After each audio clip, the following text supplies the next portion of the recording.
नमस्कार, मैं ज्योति सिन्हा आप सभी का हिंदी व्याकरण की कक्षा में स्वागत करती हूँ। बच्चों, आज आप पाठ 11 काल का अध्ययन करेंगे।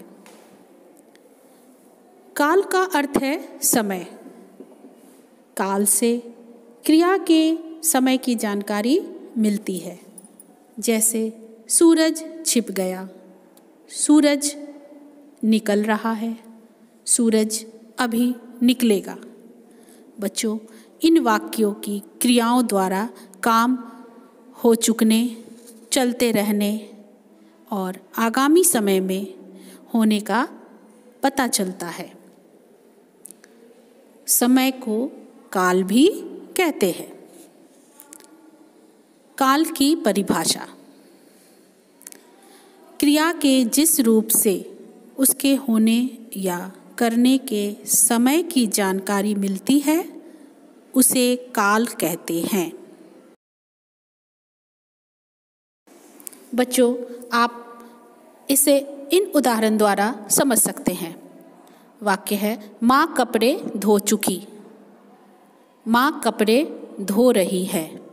माँ कपड़े धोएगी। आप चित्र में देख सकते हैं।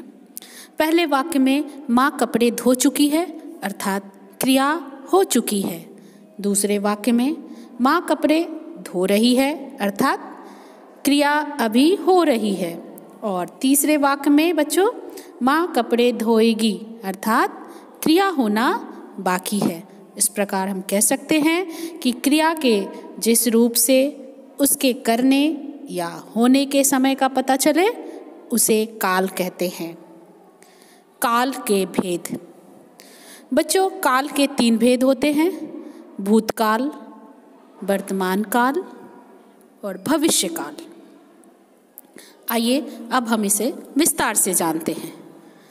पहला है भूतकाल। भूतकाल यानी बीते हुए समय को भूतकाल कहते हैं। और क्रिया के जिस रूप से काम के बीते हुए समय में पूरा होने की जानकारी मिले उसे भूतकाल कहते हैं। जैसे विद्यालय की छुट्टी हो गई, बालक सो गया, अजय खेल चुका, प्रकाश ने गीत गाया, रमेश ने पत्र लिखा, रूपा सो रही थी, घर में पूजा हो गई। बच्चों, इन सभी वाक्यों में क्रिया के बीते हुए समय में पूरा होने का पता चलता है, अतः ये भूतकाल के उदाहरण हैं। दूसरा है वर्तमान काल। जो समय अभी चल रहा है उसे वर्तमान काल कहते हैं।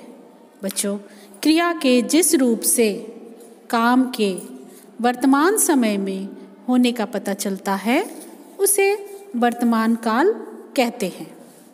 उदाहरण के लिए, बालक नहा रहा है, धोबी कपड़े धो रहा है, बच्चे खेल रहे हैं, मैं घर जा रहा हूँ, गीता हलवा बना रही। इन सभी वाक्यों में क्रिया हो रही है, अतः ये वर्तमान काल के उदाहरण हैं। तीसरा है भविष्य काल।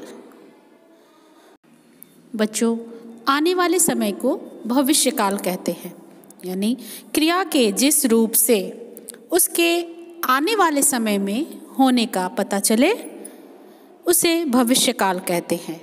जैसे अभी फल कुछ दिन बाद पकेंगे, विद्यालय कल खुलेगा,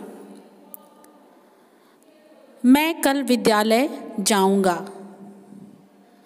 खेलकूद प्रतियोगिता कल होगी, कल हम मेला देखने जाएंगे, दुकान कल खुलेगी।